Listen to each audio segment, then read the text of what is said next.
Unacademy. Let's crack it.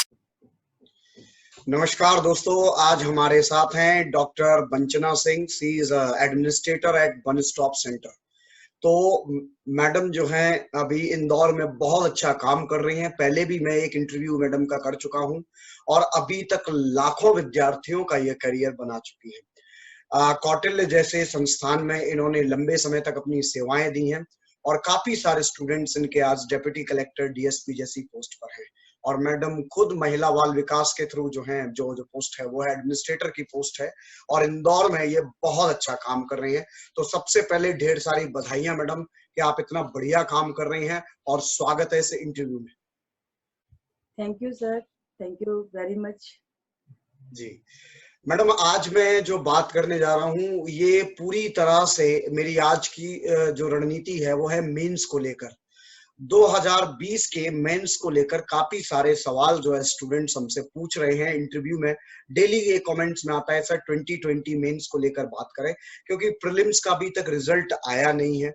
Covid situation चल रही है, सभी लोग घरों में हैं, रिजल्ट कब तक आएगा, इन सारे पॉइंट्स पर भी हम बात करेंगे। तो सबसे पहला क्वेश्चन यही है मैडम कि क्या आप एक्सपेक्ट कर रहे हैं कि प्रीलिम्स का जो रिजल्ट है वो कब तक डिक्लेयर होने वाला है? नमस्ते सर और सभी को नमस्कार जी। जो आप पूछ रहे हैं कि 2019 पीएससी के प्री के रिजल्ट के लिए, तो देखिए ये अनिश्चितता की स्थिति तो बनी हुई है।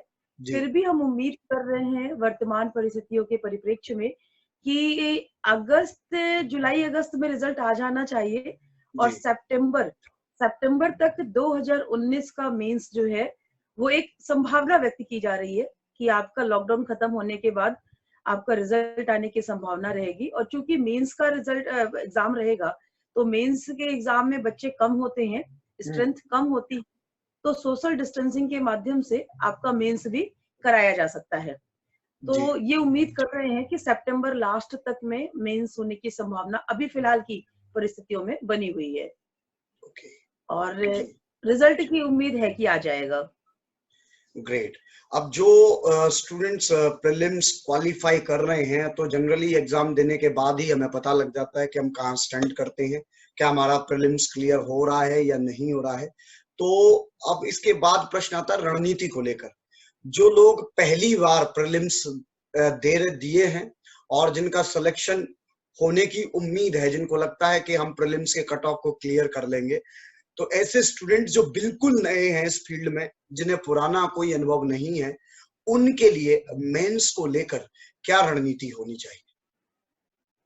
देखिए अभी जो 2019 मेंस की मैं बात करूं कि जो 2019 एमपीपीएससी का मेंस के लिए बच्चों को तैयारी करनी है, जो नए बच्चे हैं बिल्कुल जिन्होंने पहली बार मेंस इस बार लिखना है, तो उन्हें सबसे पहले तो अभी लॉकडाउन को वेस्ट नहीं करना चाहिए, क्योंकि इस समय बच्चों के मन में ये भ्रम की स्थिति आ गई है कि अब तो मेंस होगा नहीं, रिजल्ट आएगा नहीं, तो हम क्यों पढ़े, मन नहीं लग रहा है। ऐसे क्वेश्चंस मेरे पास भी बहुत आते हैं कि मैडम मन ही नहीं लगता है। तो मेरा ये मानना है कि मन नहीं लगता है तो आप मन लगाइए। जैसे आप बाकी सारी चीजों में मन लगाते हैं वैसे आपको अपने करियर के लिए मन लगाना ही पड़ेगा और ये आपके लिए कंपलसरी है, ये आपकी मजबूरी है। यदि आप सिलेक्ट होना चाहते हैं तो मन लगाइए। दूसरी बात कि अब मन लग रहा है तो हम कैसे पढ़ें? तो जो पहली बार मेंस दे रहे हैं उनको सबसे पहले पुराने क्वेश्चन पेपर, क्योंकि जो नया पैटर्न जो मतलब 2014 से स्टार्ट हुआ है आपका जो ये पैटर्न है, तो ये 2014 से लेकर चल रहा था और 2019 तक ही है। फिर 2020 में फिर से पैटर्न चेंज हो रहा है।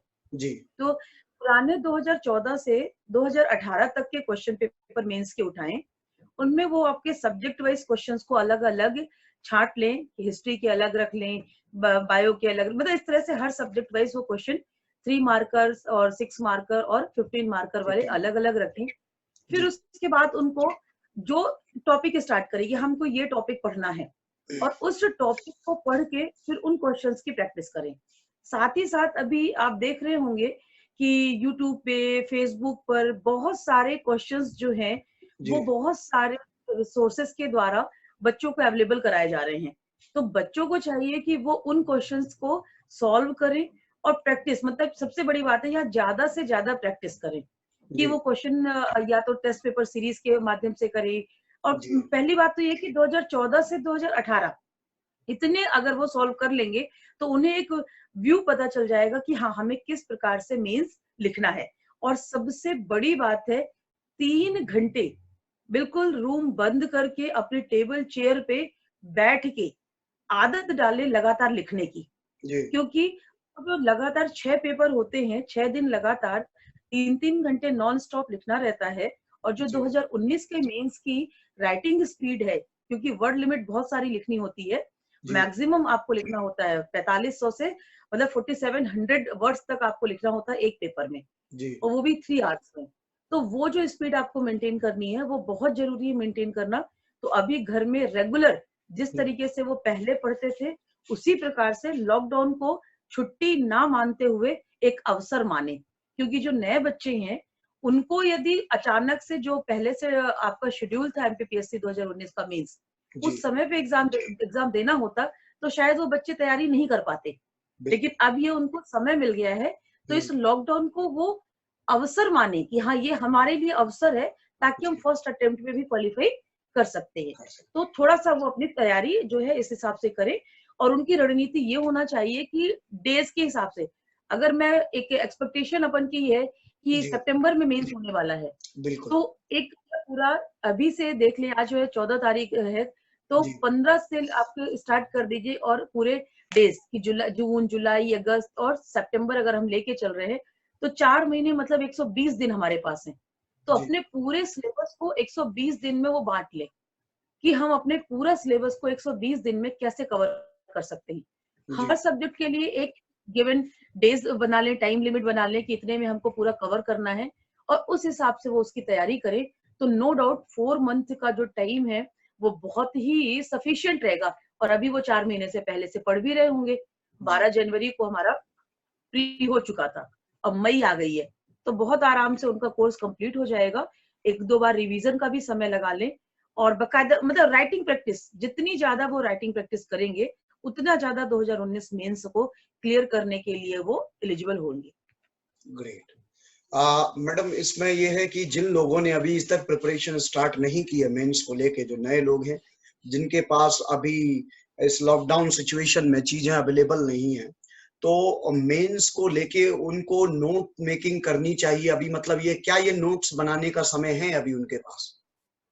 देखिए, नोट्स में हमारे जो कीवर्ड्स होते हैं, जो की नोट्स कहलाते हैं हमारे, जी, वो बनाने में बिल्कुल टाइम है। की नोट्स मतलब जी, आप ये, मैं आपको बताना चाहूंगी कि जैसे अपन बता फ्लो चार्ट के थ्रू हम बताते हैं ना, जी, बनाते हैं अपना सारा चीज, कि शॉर्टेस्ट वे पे हम अपने पास वो सारा का सारा मटेरियल लिख लेते हैं। जी, क्यों? क्योंकि जब हमको एग्जाम देने जाना होता है तो उस समय हमारे पास इतना टाइम नहीं होता है कि हम अपनी पूरी कॉपी रिवाइज कर सके। और उनको जब हम फ्लो चार्ट के थ्रू अपने की नोट्स बना लेते हैं तो वो जी, हमारा रिवीजन वहां पे बहुत जल्दी हो जाता है, शॉर्ट टाइम पे मैक्सिमम रिवीजन हो जाता है। तो जो अगर बना भी रहे हैं बच्चे नोट्स, जी, तो वो ऐसा नोट्स ना बनाए कि वो पूरा पूरा लिखें।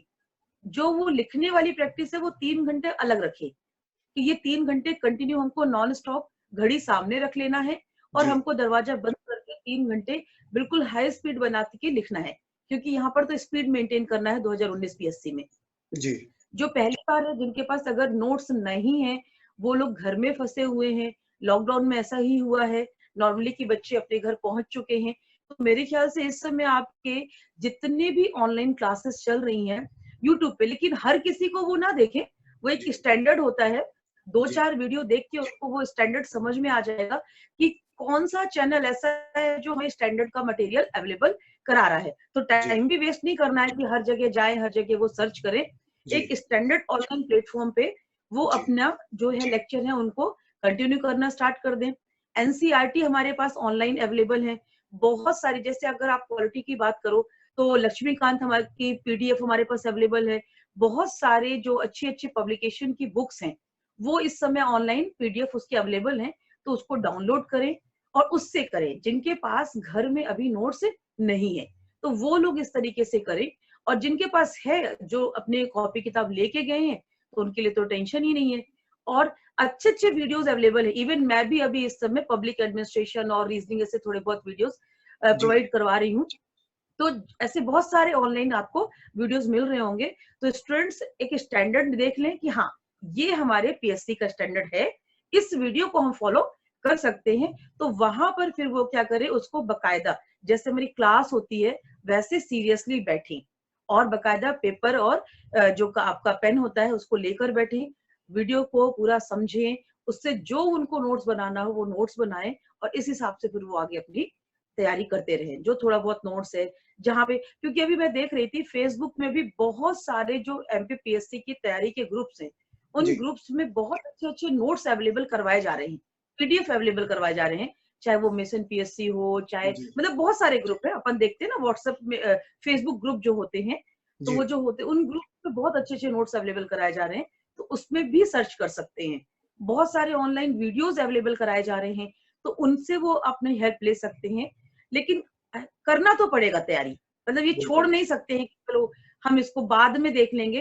तो बहुत सिंपल सी बात है कि जो जागा वो पाया जी और जो सोया वो खोया। तो इस बिल्कुल लॉकडाउन को जो बेहतर तरीके से यूज कर ले जाएगा, जी 2019 की उसी की है, ये जी कंफर्म है। जी ग्रेट ग्रेट।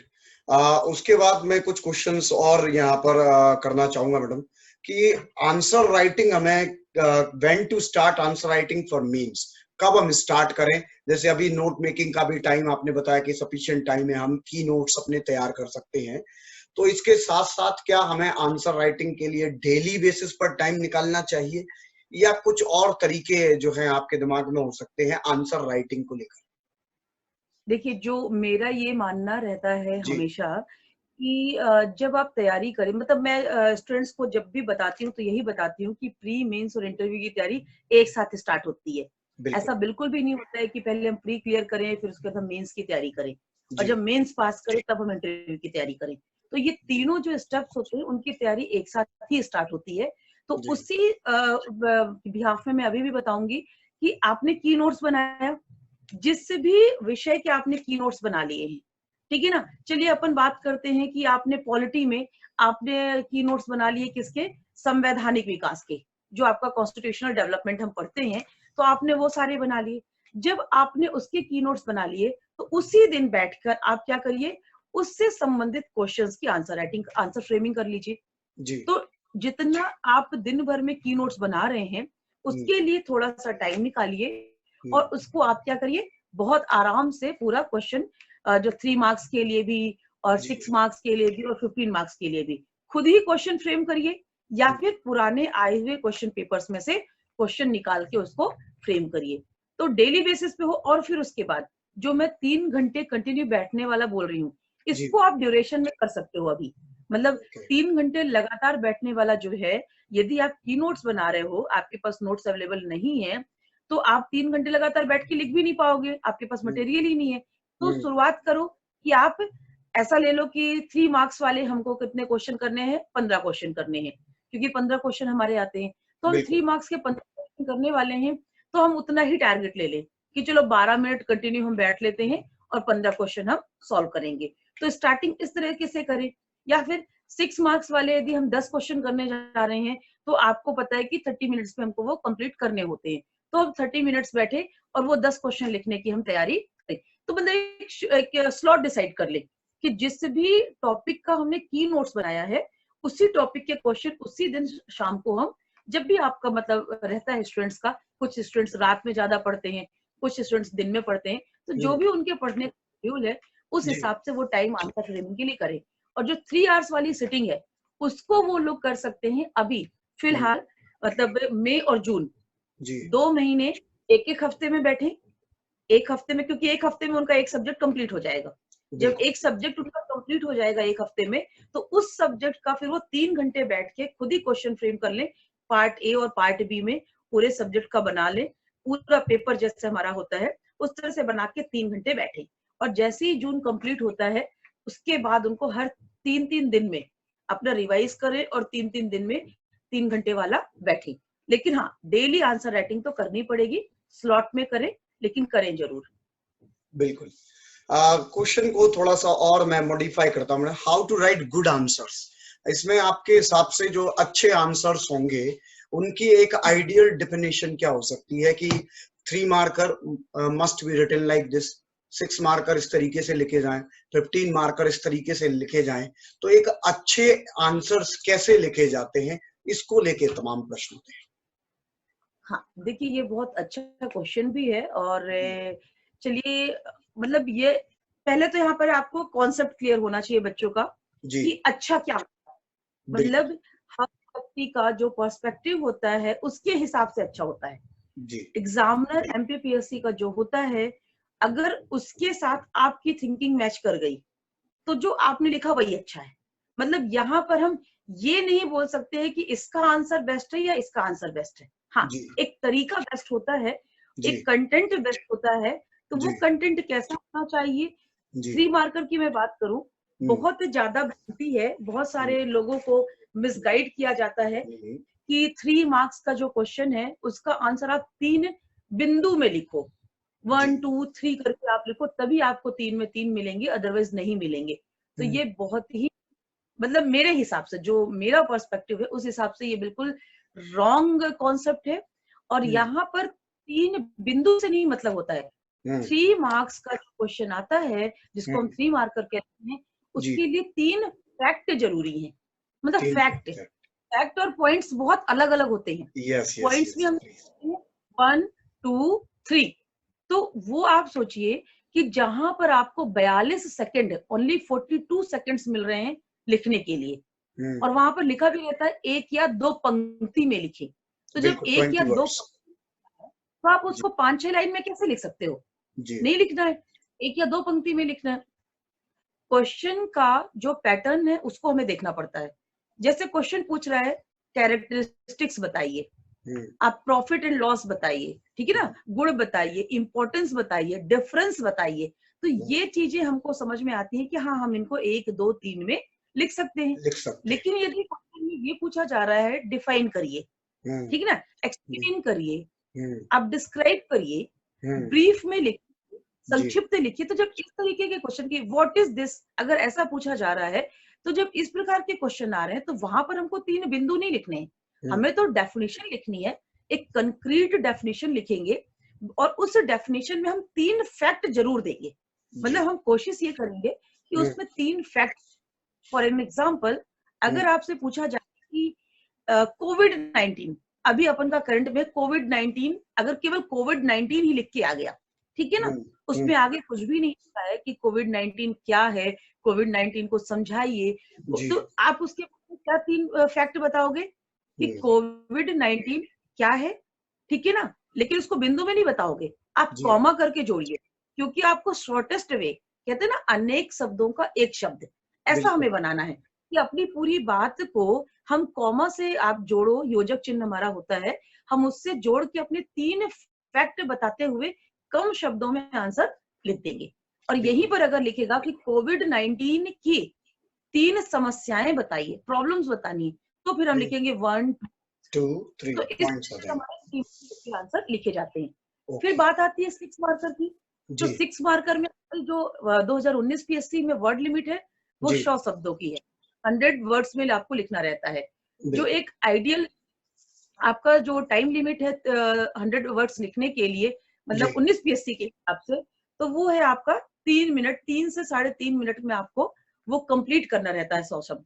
तो जी उसमें आप क्या करते हो, सेम चीज आता है, हम्म गुण विशेषताएं बता रहा है तो हम बिंदुवार लिखते हैं, हम्म कोशिश करते हैं कि 6 बिंदुओं में लिख दें। यदि जी टिप्पणी बोल रहा है, वर्णन बोल रहा है, तो हम क्या करते हैं, 2 से 3 लाइन में, मतलब 20 से 30 शब्द में हम क्या इंट्रोडक्शन देते हैं, हम्म बीच का मैटर देते हैं। यदि वहां पर हमारे पास फ्लो चार्ट बनाने का कोई भी स्कोप बना हुआ है, तो हम्म हम फ्लो चार्ट बनाते हैं, जी लास्ट में चाहे 10 शब्द में हम कंक्लूड करें, बट आपको 1 से 1.5 लाइन 2 लाइन में कंक्लूड जरूर करना है, क्योंकि जी किसी भी प्रश्न का उत्तर जब तक आपने निष्कर्ष नहीं दिया है पूरा नहीं माना जाता है।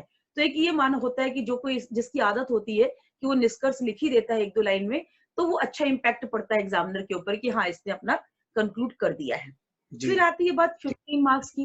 15 मार्क्स में हमको 300 वर्ड्स लिखने होते हैं, जी और यहाँ पर आपको सामान्य रूप से इसमें लिखा होता है दीर्घ उत्तरी। 300 शब्द कोई बहुत बड़ा नहीं है, बट लिखा रहता है दीर्घ उत्तरी लिखना है।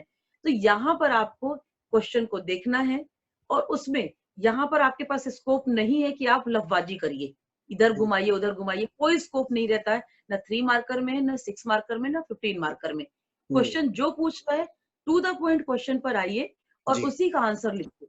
अगर पूछ रहा है कि कोविड-19 की समस्या बताइए, तो आपको कोविड-19 इंट्रोडक्शन करना है 40 से 50 शब्द कि कोविड-19 क्या है, फिर उसकी समस्याएं बता देना है।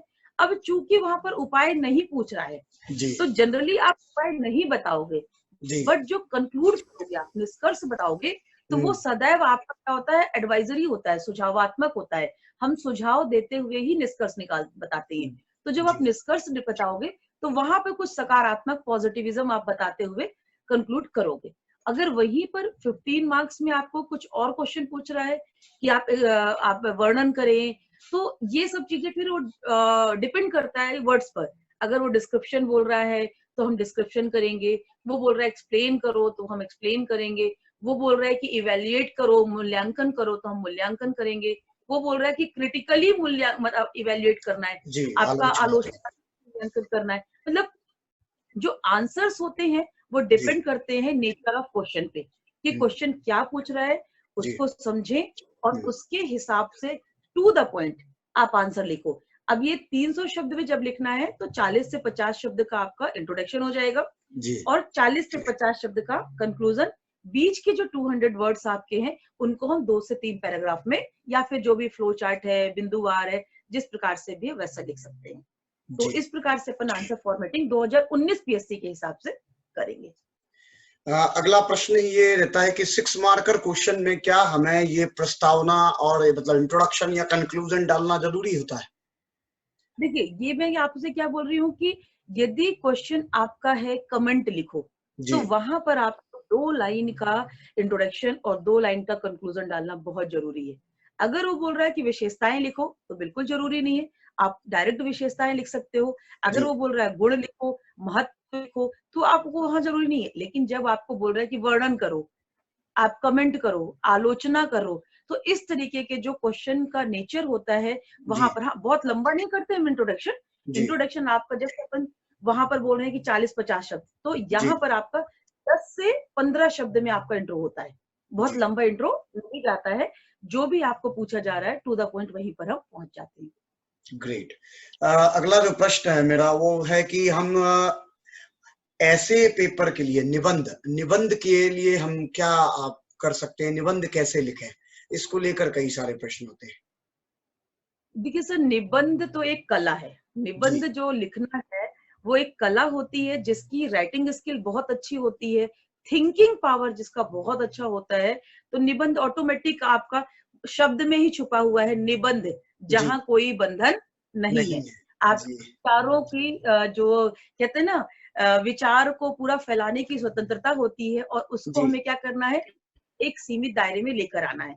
तो जो निबंध है वो उसमें आपका मतलब वही सारी चीजें हैं कि आपको डिपेंड करता है कि आपका निबंध किस सब्जेक्ट से रिलेटेड है। सो जी। आपका सोशियो अगर निबंध है तो सोशियोलॉजिकल जो अलग रहेगा, आपका पॉलिटिकल ऐसे पूछा जा रहा है तो वो अलग हो जाएगा, इकोनॉमिकल है तो वो अलग हो जाएगा। तो जो भी पूछा जा रहा है जी। उसके हिसाब से उसकी लेखन शैली बदल जाती है। लेकिन जी। हर चीज में एक कॉमन होता है कि हम्म। जब हम निबंध लिखते हैं तो जो आपका उसका स्टार्टिंग होती है, जो हम्म। हम फर्स्ट स्टार्ट करते हैं, तो हम्म। कई बार हमारा लिखने का तरीका ऐसा होता है कि हम किसी कोटेशन से स्टार्ट करते हैं। जी। जैसे यदि महिला सशक्तिकरण पे पूछा जाए तो हम नारी से संबंधित कोई कोटेशन ले लें, जी। भ्रूण हत्या पे पूछा जा रहा है तो हम उससे कोई संबंधित ले लें। यदि हमसे अगर पॉलिटिकल अगर ऐसे पूछा जा रहा है किसी जी। राजनीति से संबंधित, तो किसी महान विद्वान के कोटेशन अगर उस विषय से संबंधित है तो वो हम बता सकते हैं। अगर पर्यावरण से संबंधित पूछा जा रहा है, कुछ सामाजिक समस्या से संबंधित पूछा जा रहा है, तो जी। हम करंट के एग्जाम्पल्स से भी स्टार्ट कर सकते हैं। ओके। मतलब जैसे अगर आपसे कोई आपदा, अभी मतलब आपकी कोविड-19 वैश्विक आपदा चल रही है, अगर आपदा से संबंधित कोई क्वेश्चन पूछा जा रहा है, तो हम वर्तमान में कोविड-19 के द्वारा जो वैश्विक क्षति हो रही है, उसके एग्जाम्पल को लेते हुए भी हम स्टार्ट कर सकते हैं। तो जो निबंध की स्टार्टिंग होती है, वो हम्म। सदैव अटकी होती है, या तो जी। एग्जाम्पल्स बेस होती है, या फिर किसी कोटेशन से स्टार्ट होती है कि कोई कोटेशन है, तो उस प्रकार से मतलब ये लिखने की शैली होती है कि जिसको जो पसंद होता है वो उस हिसाब से स्टार्ट करता है। हमेशा जब पैरा चेंज होता है, जी जब जो आपका इंट्रोडक्शन होगा, वो इंट्रोडक्शन एग्जामिनर को पूरा बता देता है कि हम पूरे एसे में क्या लिखने वाले हैं। तो हमेशा जो एसे का प्रस्तावना बनेगी वो जी इतनी सारगर्भित होनी चाहिए, जिसको अपन कहते हैं समरी लेखन। जी आपका जो होगा कि आप जी प्रेसे लिख रहे हैं तो उस हिसाब से आपका बिल्कुल ऐसा कंसाइज होना चाहिए कि उस पूरे इंट्रोडक्शन में आपका जो 50 से 60 शब्द का इंट्रोडक्शन है, वो इंट्रोडक्शन एग्जामिनर के दिमाग में ये फिल कर दे कि हाँ, इनके द्वारा जो आगे लिखे जाने वाला है वो ये सारी चीजें रहेंगी। फिर हर पैराग्राफ के बाद हम क्या करते हैं, क्वेश्चन मार्क टाइप का छोड़ते हैं, जी ताकि कंटिन्यूटी भी बनी रहे और एग्जामिनर के मन में एक क्यूरियोसिटी रहे कि अच्छा, इसके बाद ये कुछ लिख रहा है, बड़ा इंटरेस्टिंग है, तो हम उसको भी देखें। तो हमेशा जो अच्छा ऐसे लिखा जाता है, उसमें हर पैराग्राफ के बाद एक क्वेश्चन टाइप का मतलब लिखने की शैली होती है ना, चलिए अब हम बताते हैं कि ये जो ऐसा रहता है, जैसे आप बोलते हैं ना अब हम देखेंगे, तो जी वो जो एक शैली रहती है पैरा चेंज करते समय पे, तो वो हमेशा एक ऐसी शैली होनी चाहिए कि हम क्वेश्चन एराइज कर रहे हैं, तो ओके नेक्स्ट क्वेश्चन जो पैराग्राफ है पढ़ने की क्यूरियोसिटी एग्जामिनर को हो जाती है। और जी इसी प्रकार से हर पैराग्राफ अपने आप में एक दूसरे से जुड़ा हुआ होना चाहिए। मतलब अपना एक जो पैराग्राफ है वो इंडिपेंडेंट है, बट वो इंडिपेंडेंट पैराग्राफ इतना भी इंडिपेंडेंट नहीं है कि बाद वाले पैराग्राफ और पहले वाले पैराग्राफ से लिंक ना हो। लिंक ना लिंक होते ही आपको चलना है। तो आपकी जो लिखने की शैली है वो इतनी अच्छी होनी चाहिए कि पैराग्राफ लिंक भी हो, जो हो बातें हम कह रहे हैं वो जी इंडिपेंडेंटली उस पैराग्राफ में आ भी जाएं, और एक क्वेश्चन मार्क जैसा राइज करते हुए अगर हम चलेंगे तो एक क्यूरियोसिटी बनी रहेगी। तो एग्जामिनर आपके ऐसे को लास्ट तक पढ़ेगा, और जब जी लास्ट तक पढ़ेगा, आपने कंटेंट अच्छा दे दिया है, शब्दों का चयन यहाँ पे बहुत इंपॉर्टेंट है। जी अच्छा निबंध वही होता है जहां पर शब्दों का चयन बहुत अच्छा होता है। तो जिसकी वोकेबुलरी बहुत अच्छी होती है, और यहाँ पर चूंकि अपन के एमपीपीएससी में हिंदी में ही ऐसे लिखना होता है, तो आपको हिंदी में जो साहित्यिक भाषाएं होती है, केवल जी साहित्यिक नहीं, आपकी राजनीति से संबंधित अगर ऐसे हम लिख रहे हैं तो राजनैतिक शब्दावली है, अगर आपके विज्ञान और प्रौद्योगिकी से संबंधित कोई ऐसे है उससे संबंधित, मतलब विषय विशेष की शब्दावलियां हमारे पास अगर अच्छी होती हैं, शब्द भंडार हमारे पास अच्छा है, तो ऐसे हमारा बहुत अच्छा बन जाता है। तो ये कुछ की पॉइंट्स हैं ऐसे लिखने के लिए, तो इनका ध्यान में अगर हम रखें, तो और फिर लास्ट में हमारा कंक्लूजन, तो कंक्लूजन भी आपका क्या होता है, वही जी जो हमने ऊपर सारा कुछ लिखा है हम्म, उसमें सुझाव देते हुए, सकारात्मकता पॉजिटिविटी लेते हुए हमारा ऐसे कंक्लूड होता है। तो जी इस प्रकार से अपन ऐसे को कंप्लीट करते हैं। ग्रेट। अब मैं अपने लिसनर्स को बता दूं कि एक पॉडकास्ट सीरीज भी आने वाली है दोस्तों, तो स्टे ट्यून्ड, स्टे कनेक्टेड। ये जो पॉडकास्ट सीरीज मैं लेके आ रहा हूँ अनअकैडमी पर, इसका टाइमिंग और सारी चीजें आपको मिल जाएंगी, जिसमें हम बातें करने वाले हैं बहुत ही इंपॉर्टेंट चीजों को लेकर। सबसे जरूरी चीजें उसमें होने वाली हैं कि कैसे हमारे टॉपर्स ने अपनी संघर्ष की कहानी को अंजाम तक पहुंचाया है। 30 टॉपर्स एंड 30 स्टोरीज, इस तरीके से एक पॉडकास्ट आने वाला है, तो तैयार रहें। और आज आपने जैसे सुना, मैडम ने पूरा मेंस की रणनीति पर हमारे साथ बात की, और मेंस कैसे 2019 मेंस को क्रैक किया जाए, क्या की पॉइंट्स हैं, सब्जेक्ट्स को लेकर आपके जितने कंफ्यूजन्स हैं, आई होप आप सभी को अपने आंसर्स मिले होंगे। फिर भी कोई कंफ्यूजन होती है तो आप कमेंट बॉक्स में जरूर लिखें, और जब भी हमें लगता है कि आपके क्वेश्चंस इकट्ठे हो गए हैं, काफी सारे क्वेश्चंस हो गए हैं जिनके जवाब आपको चाहिए, तो हम फिर से मैडम के साथ एक बार फिर हाजिर होंगे। और तब तक के लिए अलविदा। थैंक यू मैडम हमसे जुड़ने के लिए और मेंस पर इतनी डिटेल में बात करने के लिए।